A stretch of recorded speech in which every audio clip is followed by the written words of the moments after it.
केला मस्ती धमाल, खाला दंगा खुशाल, झाली घंटा आता मधली सुट्टी. घोरातून ये समोर दडलेले एक पोर, पाहिजे तयास मधली सुट्टी.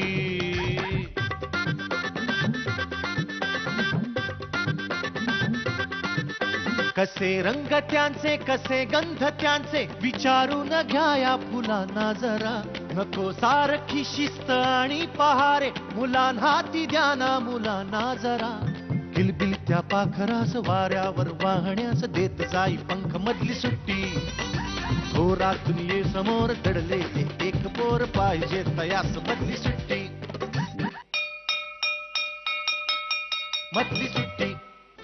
नमस्कार. आजच्या मधली सुट्टीमध्ये मी सलील कुलकर्णी तुमच्या सगळ्यांचं अत्यंत मनापासून स्वागत करतो. आजचं शिक्षण शिकवणं हे सगळं इतकं स्पर्धात्मक झालेलं आहे. सगळी वाटचाल होते ती मार्कांच्या दिशेने, परीक्षांच्या दिशेने. पण असं असताना एक शाळा अशी आहे, त्या शाळेमध्ये सगळे मिळून 65 विद्यार्थी आहेत आणि त्यांना आवडणाऱ्या गोष्टी, त्यांना आयुष्यात दिले जाणारे अनुभव, याच्यातून त्यांना सगळे विषय शिकवले जातात. 1ली ते 9वी परीक्षाच नाही, परीक्षा भेटते ती थेट 10वीत. अशी ही शाळा तिथे मुलं वेगवेगळे अनुभव घेतात, वेगवेगळे प्रकल्प करतात आणि त्याच्यातून गणित शिकतात, त्याच्यातून भाषा शिकतात. खूप वेगळा विचार करणारी ही शाळाबाहेरची शाळा, ग्राममंगल संस्थेचं लर्निंग होम पुणे, इथे आज मी तुम्हाला घेऊन आलो. मला खात्री आहे ही शाळा जितकी मला आवडली तुम्हालाही आवडली. बघूया.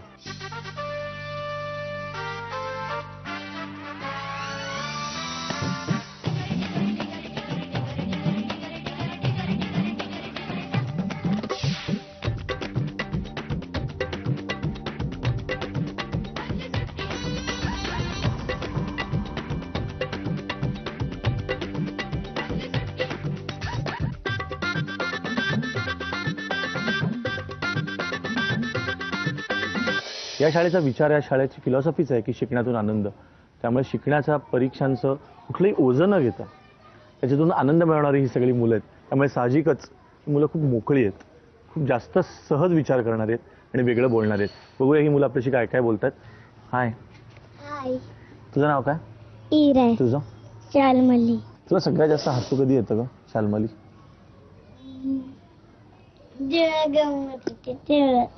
किती किती बंडल प्रश्न विचारतो ना मी. गंमत होते तेव्हा हसू येणार, हो की नाही ग? ख ख ख ख ख म्हणजे आता आता आपण तिघही शांत बसूया आणि असं ठरवायचं की कोणी हसायचं नाही. बघूया किती 3 आकडे मोजेपर्यंत कोण हसत नाहीये बघूया. रेडी? 1 2 अँड. शालमली हसणार नाहीयेस ना 3 म्हणायच्यात अजिबात. बघ ह.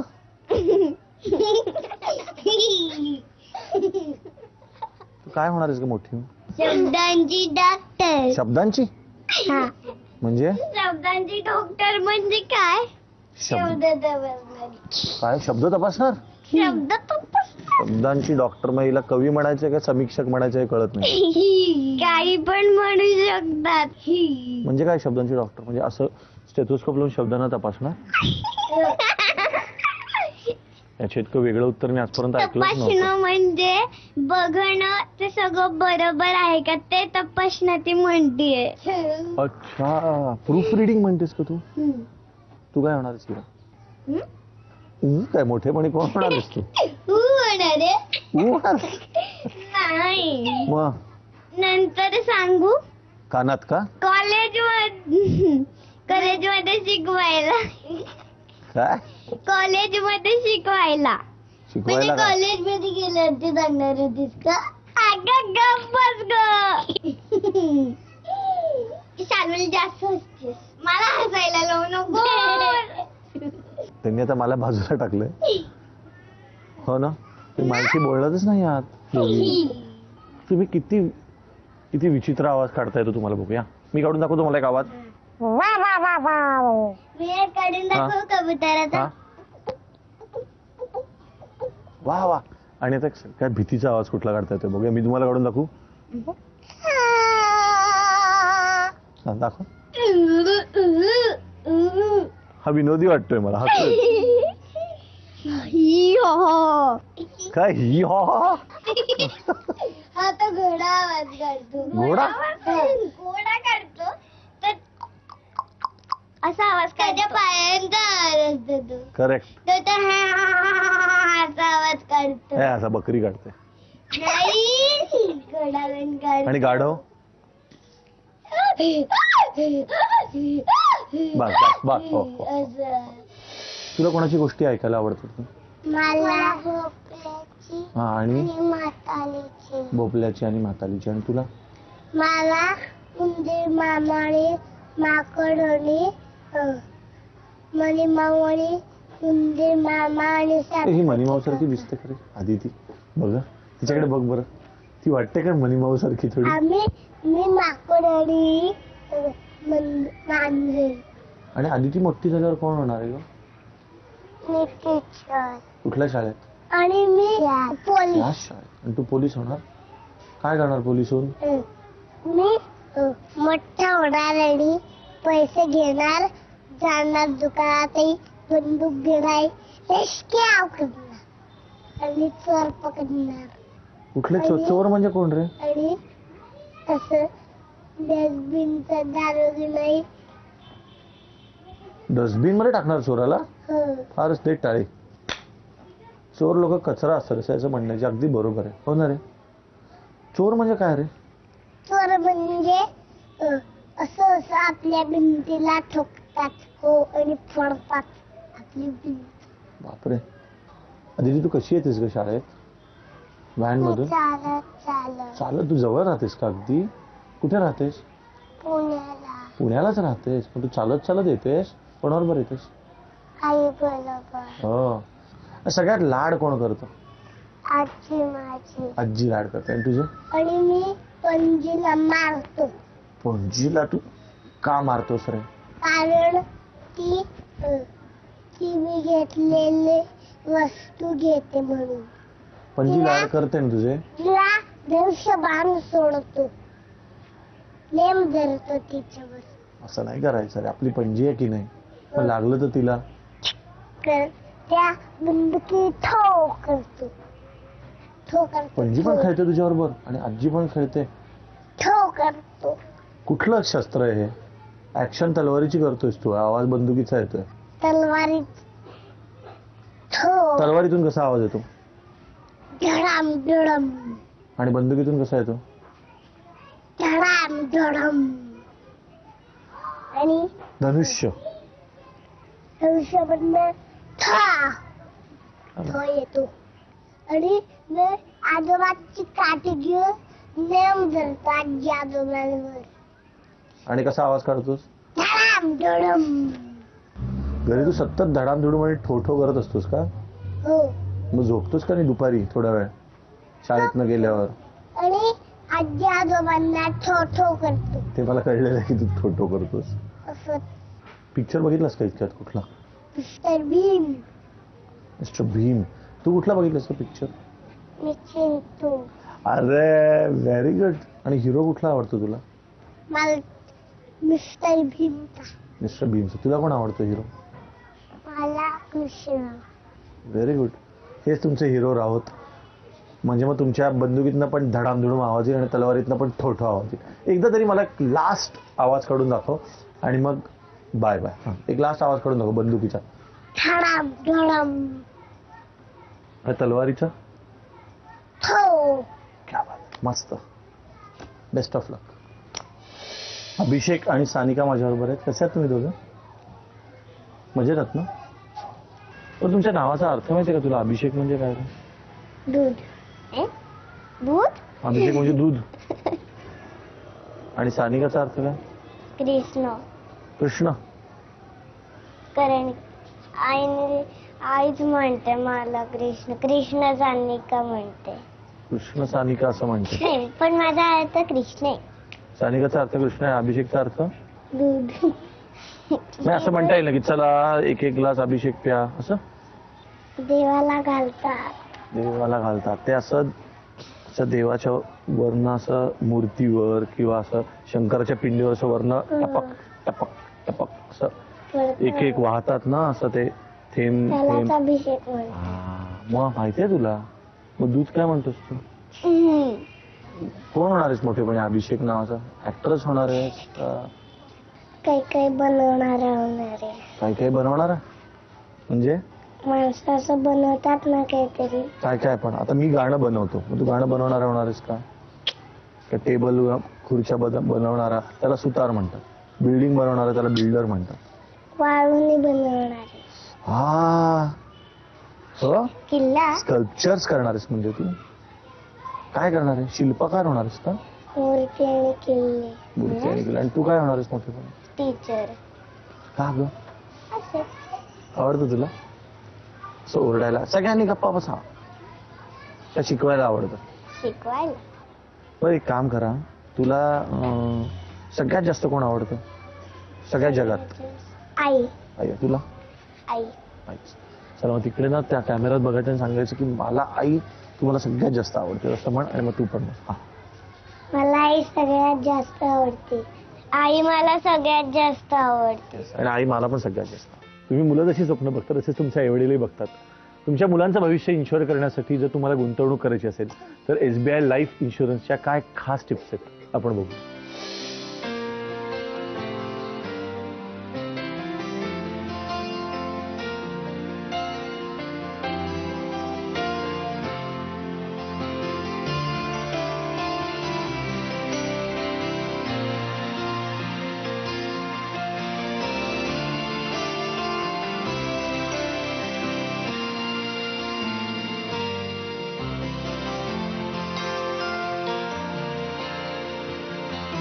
तर आता वेळ आहे गोष्टीची. तुम्हाला युजली कोण कोण गोष्टी सांगतं? शाळेत तर सांगतातच ना सगळे. आणि घरी कोण सांगतं? आजी आजोबा सगळ्यात. प्रथम तुझ्याकडे याला माईक दे. माईक दे. मग याला दे. तुला कोण गोष्टी सांगतं रे? नाही सांगत. कोणीच नाही सांगत? नाही. कोण कोण असतं घरी तुझ्या? हा? मी, माझा भाऊ हा? आणि माझी आजी, बाबा. हो ना. मग तू आज घरी गेल्यावर सगळ्यांना सांगशील का की मला तुम्ही एक जण एकतरी गोष्ट रोज सांगत जा? सांगणार आहेस का? नाही ऐकत नाही. अरे मग तू टीव्हीवर ना सांगतोस का त्यांना? हे बघ तू इकडे बघ याच्याकडे आणि सांग की मला आई बाबा आजी मला रोज एकतरी गोष्ट सांगायची. तू सांगून तर बघ टीव्हीवर. इकडे इकडे बघून सांग की ते ऐकतील बघ. नाही ऐकत. काय आहे तुझं नाव? काय? अद्वैतचे आई बाबा आणि आजी त्याला प्लीज गोष्ट सांगा. त्याला हे खूप जाणवतं की त्याला कोणी गोष्ट सांगत नाही. शाळेतल्या गोष्टी त्याला पुरत नाहीत. हो की नाही रे? हो. तर आजची गोष्ट एका आपल्यासारखाच एका घराची गोष्ट आहे. त्या घरामध्ये आई बाबा आणि एक छोटा मुलगा असे राहत असतात. आणि आई असते ना ती सकाळी सकाळी लवकर उठून स्वयंपाक करून सगळ्यांना डबा देऊन मग स्वतःच्या ऑफिसमध्ये जाऊन परत संध्याकाळी आल्यावर अभ्यास घेत असते आणि मग परत सगळ्यांना जेवायला वाढत असते आणि मग असं छोट्या मुलाचे लाड करून त्याला गोष्ट सांगून झोपवत असते. बाबा पण नोकरी करत असतात आणि आल्यानंतर मग सगळी घरातली कामं सगळे मिळून करत असतात. असं खूप छानसं घर असतं. हां, तर एकदा सकाळी खूप घाई गडबड गडबड गडबड चालू असते आईची. स्वयंपाक झालेला असतो, एकीकडे डबे भरत असते आणि आईला जरा लवकर जायचं असतं ऑफिसला, कारण त्यांच्या ऑफिसमध्ये खूप जास्त काम असतं. त्यामुळे आई म्हणते आज मला खूप लवकर जायचंय, तर तुम्ही पटापटा सगळ्यांनी ब्रेकफास्ट करा. तुम्ही सगळे ब्रेकफास्ट करता ना सकाळी? तसा ब्रेकफास्ट चालू असतो त्यांच्या घरी बरं का. आणि आई काय देत असते सगळ्यांना? टोस्ट बटर लावून देत असते. तर हा छोटा मुलगा बघत असतो की आई आता कधी देणार टोस्ट, कधी देणार टोस्ट. ते बाबा असतात ना त्यांना एकदम सगळं परफेक्ट आवडत असतं. कसलं नाव? गोष्टीचं नाव आहे टोस्ट. मुलाचं नाव आहे बंडू. ओके. तर बंडूच्या घरामध्ये ही टोस्टची गोष्ट होते. तर काही काही जणांचे बाबा असे असतात की ज्यांना एकदम परफेक्ट लागतं की नाही नाही माझ्या शूजला पॉलिश केल्याशिवाय मी ऑफिसला जाणार नाही, असतं की नाही? असतं. काही जणांची असंच असं टाय असा एकदम सरळच पाहिजे आणि शर्टवर एक असा थोडा जरी चुरगळला तरी शर्ट बदलतात. तसे ते असतात. खूप छान माणूस असतो पण त्यांना खूप परफेक्ट लागत असतं बरं का. आणि ते असे सकाळी सकाळी टेबलवर येऊन बसतात आणि आई एक एक ब्रेड देत असते. आधी मुलाला देते 2 टोस्ट, मुलगा खात असतो. मग बाबांना टोस्ट 2 देते. तेवढ्यात आईला परत एकदा ऑफिसमधनं फोन येतो की लवकर या, ऑफिसमध्ये काम खूप आहे, लवकर या. तर आई म्हणते हो, यांना ब्रेकफास्ट देते आणि येते. आणि मग बाबांना एक टोस्ट देते. तर हा छोटा मुलगा बंडू बघतो तर तो एकदम जळलेला काळा टोस्ट असतो पूर्ण. त्याला वाटतं आता बाबा बहुतेक म्हणणार आईला की अगं हा मला टोस्ट नको, मला दुसरा करून दे. पण त्याचे बाबा असतात ते तो काळा टोस्ट घेतात आणि सगळा खाऊन टाकतात. मग आई छान आवडते सगळ्यांसाठी, ऑफिसमध्ये जाते. बाबा पण निघत असतात. तो बंडू विचारतो की बाबा तुम्ही एरवी एवढं सगळं परफेक्ट लागतं तुम्हाला, माझ्या टेबलवर पण तुम्ही म्हणता की छान पुस्तकं ठेव, छान वह्या ठेव, मग तुम्हाला काळा कुट्ट टोस्ट आवडला, तुम्ही कसा काय तो खाल्ला? तर बाबा म्हणतात की नाही मला नाही आवडत, अजिबात आवडत नाही. पण तू बघितलंस ना आईला किती घाई होती. मग तेव्हा जर मी आईला म्हणलं असतं की शी मला नको काळा टोस्ट, तर काय झालं असतं? तिला वाईट वाटलं असतं की अरे अरे आपण एवढ्या गडबडीत करतोय आणि इतकं छान आपण सगळ्यांचं करतो तरी आपली चूक निघाली आहे. तर मला काय आवडलं, टोस्ट खाणं जास्त बरं की नाही काळा भांडण होण्यापेक्षा, दुसऱ्याची चूक काढण्यापेक्षा. छोटा मुलगा म्हणतो की हां. मग त्याला एक गोष्ट लक्षात येते की आपण ना काय करतो की आता इथे समजा नील बसलाय आणि तिकडे ध्रुव बसलाय, तर नीलला काय दिसतं की ध्रुव मला मारतो, हेच त्याच्या लक्षात राहतं. आणि ध्रुवला काय लक्षात राहतं की नील मला ढकलतो, हेच लक्षात राहतं बरं का. आणि मग ही सगळी मुलं म्हणतात की नाही नाही ही जी छोटी मुलगी आहे ना शाल्मली खूप आरडाओरडा करते, असं सगळे म्हणतात. पण ही गोष्ट जर विसरली आणि समजा नीलने हे लक्षात ठेवलं की अरे ध्रुव आहे ना तो क्रिकेट सॉलिड खेळू शकतो, किंवा ध्रुवने हे लक्षात ठेवलं की नील ना उंचावरून उडी मारताना मस्त उडी मारतो, मग त्याचं जरा ढकलणं आपण सोडून दिलं तर चांगल्या चांगल्या गोष्टी आपल्याला लक्षात ठेवता येतात. तर आपल्यामध्ये पण काहीतरी वाईट असतं. सगळी माणसं काही परफेक्ट असतात का? नाही. तुम्हाला काय प्रॉब्लेम वाटतो तुमच्यामध्ये? कोण सांगणार आहे की तुमच्यामध्ये तुम्हाला काय प्रॉब्लेम वाटतो? काय गैरा? जेव्हा मी अभ्यास करत असते किंवा काही कामात खूप घाई गडबडीत असते, तर तेव्हा कोणी मला डिस्टर्ब केलं तर मला राग येतो, पण मी काही बोलत नाही. नंतर त्याला सांगते की मला डिस्टर्ब झाले, त्यामुळे पुढच्या वेळेस एवढं करू नकोस. ओके. पण तुला हे नक्की माहिती की तू कधी डिस्टर्ब करत नाहीस? की आई समजा काहीतरी वाचतीये पेपर, तर तू कधी नाही डिस्टर्ब करत? करू शकते. आणि बाबा काहीतरी काम करतात तर तू डिस्टर्ब नाही करत? करू शकते. करू शकते. म्हणजे आपण पण डिस्टर्ब करतो ना. आपण मग पण आपल्याला करतो. थोडं डिस्टर्ब केल्यावर कशाला राग यायला पाहिजे? तुझं चुकतं असं वाटतं का तुला हे? हो ना, व्हेरी गुड. इराणी तर कबूल केलेलं आहे बाबा, आणि कबूल करणारी मुलं मला खूप आवडतात. तिला बोलायचं बा मागे. कधी कधी असं होतं की माझी आई असं काहीतरी कामात असते आणि मी पण काहीतरी कामात असते. तू पण कामात असते म्हणजे कुठली कामं ग? शाळेचा अभ्यास असतो, हा. तेव्हा जर का आजी येते आणि मग मधूनच काहीतरी बोलायला लागते, मग मला खूप डिस्टर्ब होतं आणि असं वाटतं की आता माझं काम सुरू झालंय. आणि असं मग मला आजीला बोलतेस तू? काय ग आजी मला डिस्टर्ब करते असं? हो. आणि समजा आजीकडे मैत्रीण आली आणि आजी गप्पा मारते आणि तुझं मध्ये जाऊन आजी आजी ऐक ना असं केलं तर आजी पण ओरडते तुला? हो. मग तू पण आजीला ओरडू नकोस आणि आजीला सांग की तू पण मला ओरडू नकोस. हो ना. पण म्हणजे सगळ्यांमध्ये काहीतरी प्रॉब्लेम असतो ना, आणि तो आपण एकमेकांवर सारखं तुम्ही असं एकमेकांच्या चुका काढता. आता आपण हिला समजा विचारलं की ह्याच्यातलं तुला काय आवडतं ते सांग.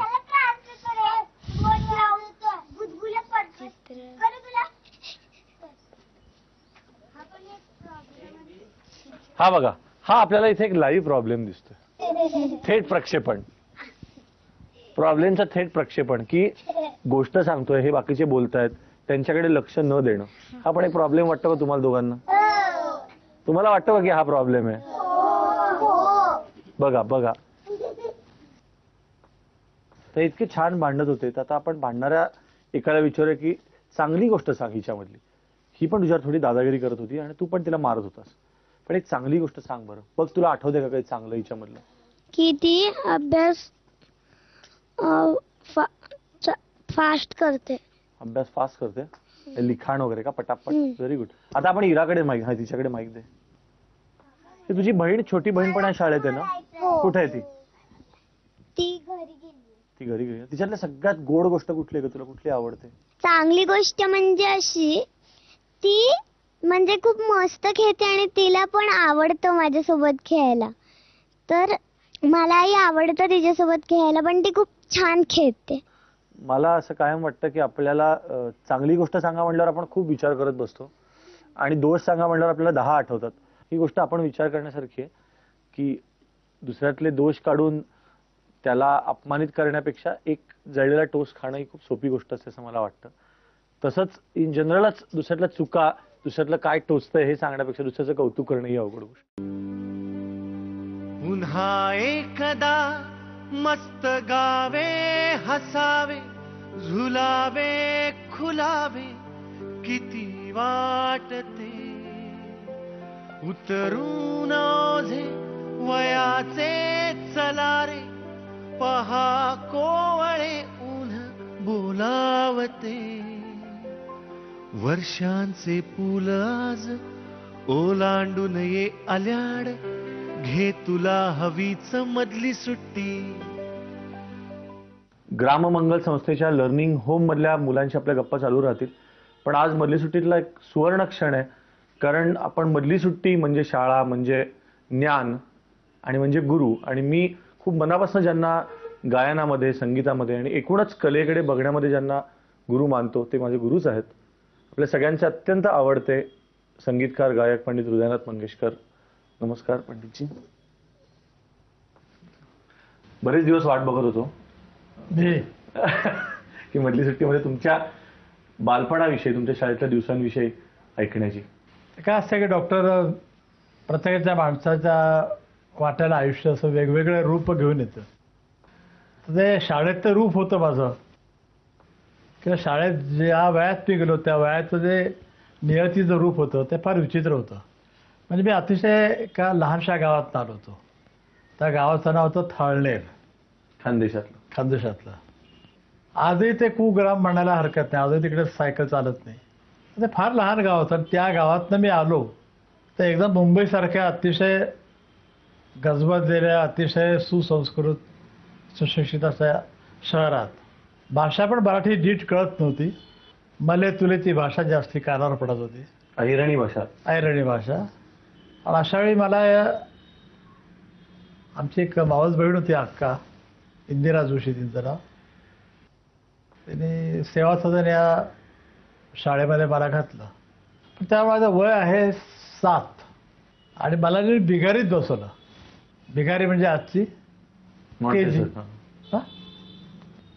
आणि मला त्या बिगारीतली जी सगळी मुलं होती त्या सगळ्यांची वय होती 4-5 बस. मध्ये 7 वर्षाचा मुलगा आणि तोही जरा उंच होतो मी. तर पहिलं वाक्य ते मी आमच्या बाईंकडनं ऐकलं ते हे की हा शेवटच्या याच्यावरती हा घोडा कोण बसलाय का उंच होतो म्हणून. तर मला उभं केलं की काय नाव तुमचं? तर हृदयनाथ. वडिलांचं नाव काय? दीनानाथ. आडनाव काय? मंगेशकर.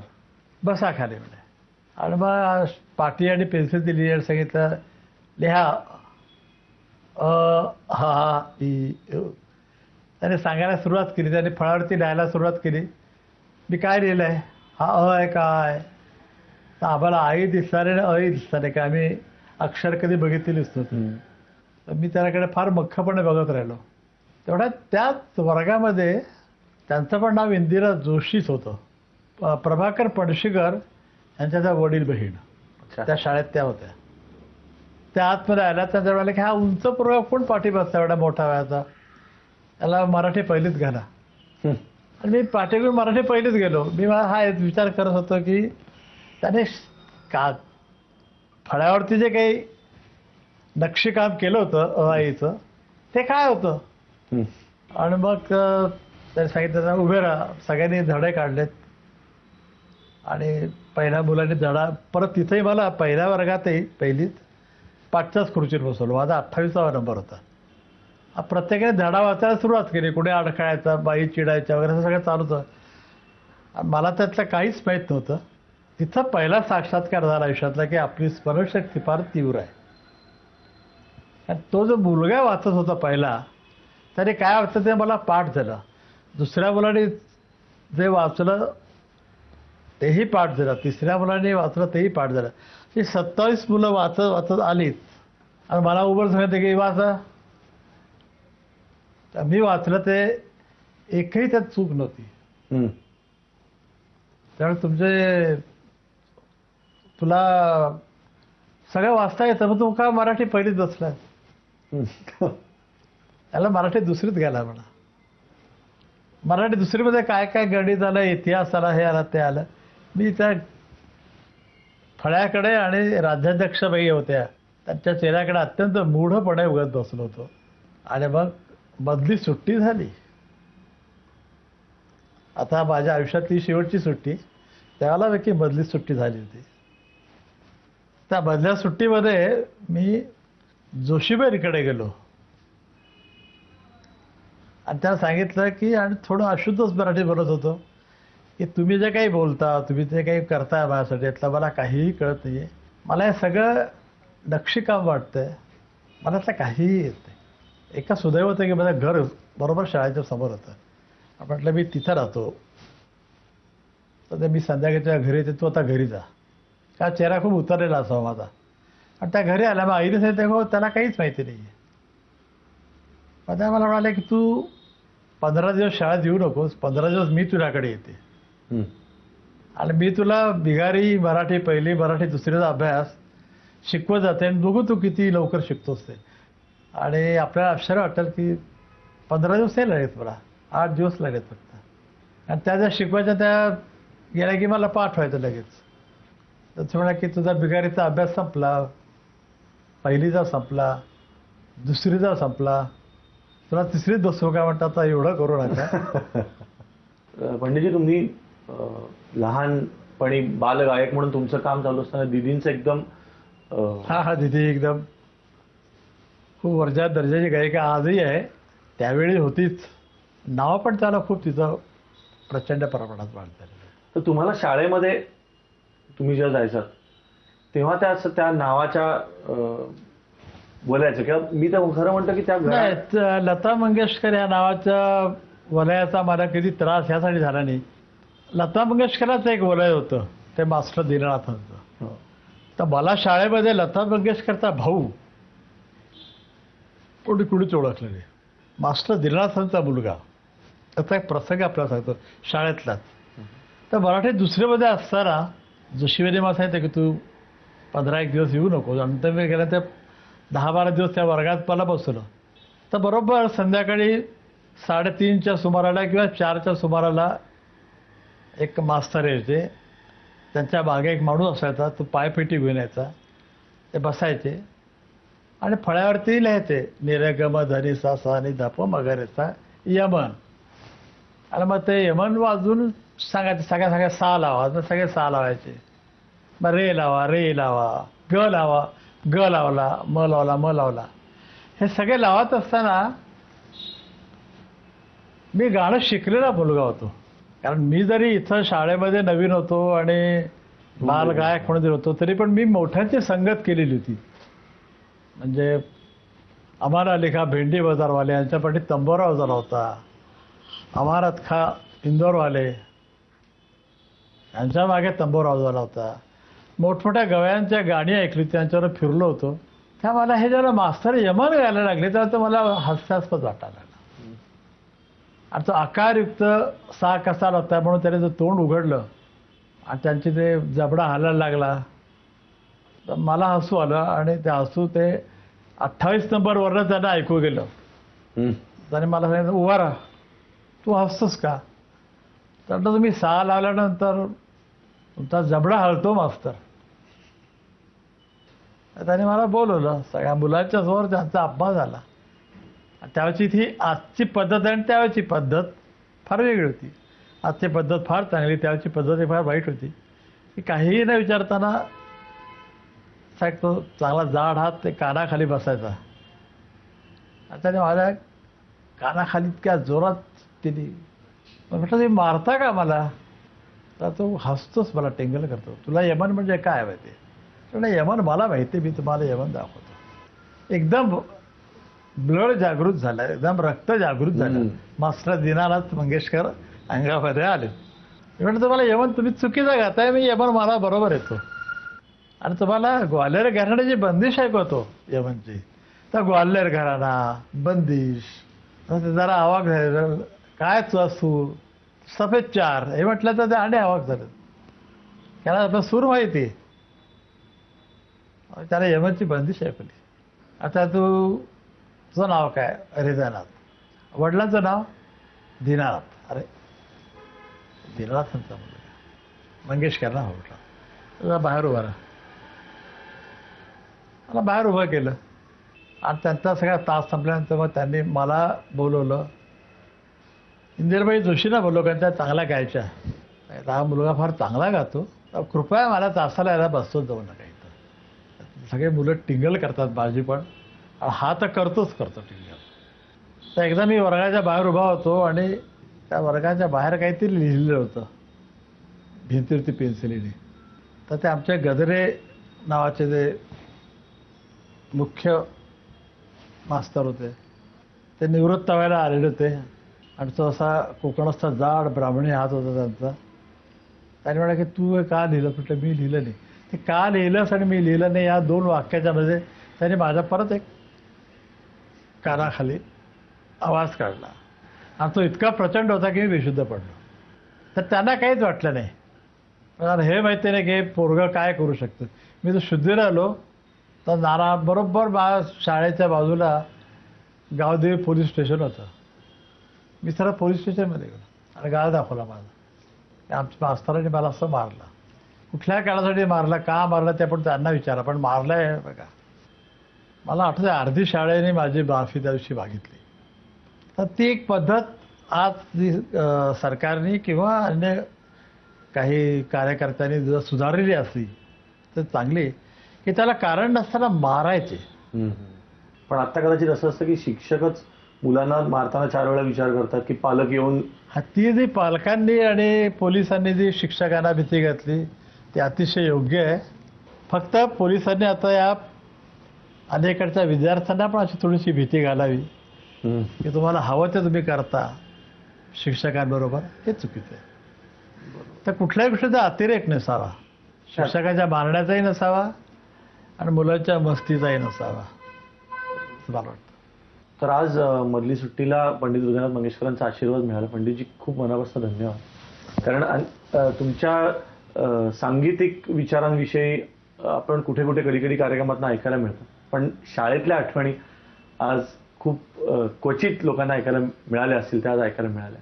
तर तुम्ही वेळ दिलात, खूप मनापासून धन्यवाद. शाळेतल्या स्पर्धेचा, शाळेतल्या परीक्षांच्या टेन्शनचा खूप कंटाळलेला एखादा मुलगा जर जादूच्या खंडीकडे काही मागायला लागला, तो काय मागेल? तर अशी शाळा मागेल असं मला नेहमी वाटतं, ज्यात परीक्षा नाही, टेन्शन नाही. पण या शाळेतली मुलं तर जादूच्या खंडीकडे काय मागतात बघूया. मला जर जादूची कांडी मिळाली तर मी आनंदवनातल्या कुष्ठरोग्यांना मदत करीन. मला जर जादूची कांडी मिळाली तर मी दिग्गज कलाकारांना पुन्हा जिवंत करीन. माझी ताई माझ्याशी खूप भांडते. जर मला ही जादूची कांडी मिळाली तर माझ्या ताईला मी माझ्याशी गोड बोलायला लावीन. मला जर का जादूची कांडी मिळाली तर मी धरणातली घाण काढेन आणि धरणातलं पाणी स्वच्छ करेन. मला जर का जादूची कांडी मिळाली तर मी सगळ्या प्राण्यांचे रंग बदलून टाकेन. ग्राममंगल या प्रकल्पामध्ये लर्निंग होम ही संकल्पना ज्यांच्या डोक्यामध्ये आली ते पानसे सर माझ्याबरोबर आहेत. सर, खूप मनापासून स्वागत मधली सुट्टीमध्ये. आणि मुळात हा विचार इतका वेगळा आहे, म्हणलं तर खूप धाडसी पण आहे. तर हा नक्की कधी आणि कसा मनामध्ये आला? ग्राममंगल या संस्थेची जी काही वाटचाल आहे तीच मुळी अशी आहे की शिक्षणातले अनेक गुंतागुंतीचे प्रश्न समोर येत राहतात. ते आले की ते अंगावर घ्यायचे, ते सोडवण्यासाठी आपल्याला ज्या नव्या वाटा सापडतील त्या शोधत राहायचं. या दृष्टीने काम करत असताना शहरामध्ये जेव्हा पुण्यामध्ये मी आलो 20-1 वर्षापूर्वी आणि पुण्यामध्ये काही ग्राममंगलची कामं जेव्हा सुरू झाली तेव्हा काही पालक असे भेटले की ज्यांच्या मनात संभ्रम होता शाळेतल्या शिक्षणाविषयी. कारण शाळांमधलं शिक्षण अतिशय ताणपूर्ण झालेलं आहे, मुलांना आवडेनासं झालेलं आहे. अख्खाच्या अख्खा दिवस मुलं त्या ठिकाणी घालवतात आणि तरी खूप काही पदरात पडतं असं त्यांच्या पालकांना वाटत नाही. मग असे 1-2 पालक एकत्र आले.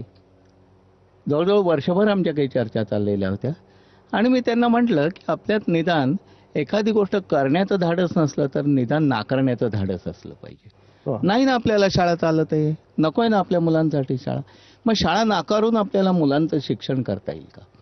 मग काय करायचं? मग म्हटलं आपण शाळेबाहेर शिक्षणाचा विचार करूया. मग काही पालकांची तयारी झाली. या ठिकाणी आज माझ्या इथे विभिका आहे, विभिकाचे आई वडील हे पहिले धाडसी निघाले आणि त्यांनी असं ठरवलं की ठीक आहे सर, आम्ही हा प्रयोग करायला तयार आहोत. मग असं करण्याचा 2 मुलांच्या बरोबर प्रयोग आमचा सुरू झाला. आणि आज तिथं 10वी ती उत्तीर्ण होऊन पुढे गेली. मी एक तुम्हाला फक्त डिस्टर्ब करतो, मी तिच्याशी आधी बोलतो मग परत तुमच्याशी बोलतो. तर विभिका तू या शाळेतून शिकून बाहेर गेलीस, 10वी पर्यंत तू परीक्षा कधी दिली नाही, नाही, कधीच डायरेक्ट नाही. 10वीत परीक्षा दिलीस, कारण या शाळेमध्ये परीक्षाच नाहीत 9वी पर्यंत. तर जसं आता सर म्हणलं की शाळेतला ताण, तर हा ताण तुला कधीच तू कधीच अनुभवला नाही, नाही. कधीच पण आता 10वी नंतर जेव्हा तू बाहेर कॉलेजमध्ये गेलीस तेव्हा असं झालं का की एकदम अचानक ताण पडलं? हो, झालं, खरंच झालं. पण मग आता तू पुढच्या या मुलांना काय सांगशील की थोडा ताण हा, थोडा ताण घ्यावा, म्हणजे पण घ्या? अगदी एवढाही नाही की सगळं हे होईल. तुमच्यापैकी किती लोकांना असं वाटतं की परीक्षा हव्यात? कोणालाच नाही वाटत. मग तुम्ही जेव्हा तुमच्या सोसायटीमध्ये, तुमच्या नातेवाईकांमध्ये इतर मुलांना परीक्षा देताना बघता किंवा त्यांना त्यांचा अभ्यास करताना बघता, तुम्हाला काय काय फरक जाणवतो? मी जेव्हा असं खालती खेळायला जाते तर तेव्हा मग 8 नंतर मुली जातात. मग मी म्हणते अजून थोडं 15 मिनिटं वगैरे खेळूया. तर ते म्हणतात नाही आम्हाला होमवर्क आहे वगैरे, म्हणून त्या जातात. आम्हाला अशी अशी परीक्षा आहे, तशी तशी परीक्षा, असं करून जातात आणि त्यांना खेळायला मग वेळ मिळतच नाही. खेळायला वेळ मिळत नाही, किती लकी मुलगी बघा.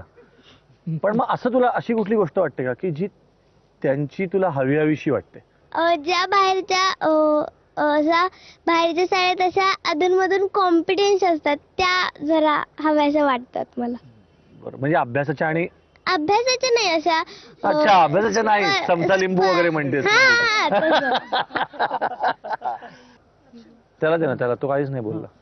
हा, तुला मला असं विचारावंसं वाटतं की तुमचं आता वेगवेगळी स्वप्न असतील, कोणाला डॉक्टर व्हायचं असेल, कोणाला शिक्षक व्हायचं असेल. तुझं काय स्वप्न आहे? मला क्रिकेटर बनायचंय. मग तुला असं वाटतं का रे की शाळेत एखाद्या इंटरनॅशनल स्कूलमध्ये तू असतास, पुण्याच्या, मुंबईच्या, आणि जिथे क्रिकेटची टीम आहे तिकडे तू पटकन क्रिकेटपर्यंत पोहोचू शकतोस? नाही, मला असं वाटत नाही, कारण इथे मला क्रिकेट खेळायला मिळतं आणि खेळायचा आनंद मिळतो आणि त्याच्यासाठी मला क्रिकेटर बनायचं आहे. ह्याच्या प्रयत्नासाठी मी स्टेडियमला जाते, मग इथे खेळायची मजा घेतो आणि तिकडे क्रिकेट शिकतो मी. खूप छान उत्तर आहे, कारण मला वाटतं शिकणं आणि मजा घेणं या दोन्ही गोष्टी एकाच गोष्टीत जेव्हा दिसायला लागतात तेव्हा मग ते प्रोफेशन राहत नाही, ते पॅशन होते. आपण ज्या पालक आहेत आणि ज्या शिक्षक आहेत त्यांच्याशी बोलूया. तुम्हाला स्वतःला पालक म्हणून काय वाटतं की परीक्षा ही नसणं हे नक्कीच चांगली गोष्ट आहे, कारण ती स्ट्रेस तुम्हाला देत नाही, पण इन अ वे त्या वेळेला एखादी गोष्ट आपण ज्याला म्हणतो की सिद्ध होणं, की आतापर्यंत आपल्याला एवढं कळलं किंवा स्वतःला कळणं, बरोबर आहे. ही गोष्ट ऑन पेपर घडली तर त्याचा फायदा होऊ शकतो. म्हणजे खरं आपण एक उदाहरण घ्यायचं झालं तर आपण गणित शिकतो शाळेमध्ये, पण गणित येतं हे मला प्रत्यक्षात उतरवून दिलं, पद्धत सांगितली तरच येतं हे नॉट नेसेसरी ना. म्हणजे कधी मूल बाहेर गेलं, मी बऱ्याचदा मुलांना मंडईत किंवा बाजारात घेऊन जाते, किराणा मालाच्या दुकानात, तेव्हा जो क्विक हिशोब येतो ना त्याच्यातनं मला कळतंय ना की माझ्या मुलाला गणित येतंय की येत नाहीये. म्हणजे त्याच्यासाठी नॉट नेसेसरी की मी पेपर घेऊन बसला पाहिजे आता मला या सगळ्याचा हिशोब करून पण एक डिस्कशन हिच्याशी मी बोलतो, तुम्ही पण आहात, ही पण आहे. असा माझा स्वतःचा अनुभव आहे की घरी आपल्या गाणं आणि स्टेजवर दिलेला त्या वेळेला तसंच गाणं, या दोन खूप वेगळ्या गोष्टी आहेत आणि त्याची पण एक सवय लागते. तर कॉलेजमध्ये आता गेल्यानंतर की जसं आता यांनी सांगितलं की गणित येतंय ना, पण गणित त्या क्षणाला, ते गणित त्या सिच्युएशनमध्ये यायलाच पाहिजे, या गोष्टीची पण सवय व्हायला हवी. म्हणजे आता जर सगळेच 12वी देणार असतील तर ह्याची नक्कीच सवय व्हायला हवी आहे. कारण मला असं एक वाटतं की मॅनेजमेंटमध्ये पण असं आणि सायकोलॉजीमध्ये पण असं म्हणतात लोक की परफॉर्मिंग अंडर स्ट्रेस, ते आपण क्रिकेटमध्ये नेहमी ऐकतो की ह्या बॉलला मला 1 रन काढायलाच पाहिजे. चैतन्य, मला कधीही 1 रन काढून चालणार नाहीये, मला ह्या बॉलवरच 1 रन काढायला पाहिजे की यार बॉलवरच 4 मारायला पाहिजे, याची सवय लहानपणापासून आता काही शाळांमध्ये केली जाते. तर त्याच्याविषयी तुम्हाला काय वाटतं? एका विशिष्ट वयाला आल्यानंतर मुलांनी ताण घेतलाही पाहिजे आणि तो त्यांना दिलाही पाहिजे. आणि इथे लर्निंग होम मध्ये त्याच पद्धतीने काम चालतं की पहिलीच्या मुलाला ताण द्यायची खरं तर गरज नाहीये. 10वीत त्याला पेपर द्यायचा आहे, याच्यासाठी त्यांनी बालवाडीपासून खूप कॉम्पिटिशन या हेतूने जाण्याची गरज नाहीये. 7वी 8वीच्या एकदा मूल लेव्हलला आलं की ते स्वतः ताण घ्यायला तयार असतात आणि आपणही त्यांना ताण योग्य तो त्यांची तयारी बघून देऊ शकतो. तुमच्या शाळेत वाचन कट्टा, आता मी सरांशी या विषयावर बोलतो, तर संपूर्ण महाराष्ट्रभर फिरताना एक गोष्ट मला जाणवली की मुलांचं पुस्तकाशी नातं तुटत चाललंय. सगळं इंटरनेट, सगळं स्क्रीन, याच्यातच इतकी अडकत चाललीत मुलं की पुस्तक हातात घेऊन तो स्पर्श लोक विसरत चाललेत, लहान मुलं. आणि असं असताना तुम्ही वाचन कट्टा झालं होता, पुस्तकांवर चर्चा होते, तर हे नक्की कसं डोक्यात आलं आणि हे कसं कसं घडतं आम्हाला सांगा. मुळात असं आहे की आम्ही प्रयत्न असा करतो की मुलांना वेगवेगळ्या प्रकारचे अनुभव मिळायला पाहिजेत. खरं तर आम्ही याला शिकवणं म्हणतच नाही, अनुभव घेणं असंच म्हणतो किंवा देणं घेणं हा प्रकार नाहीये.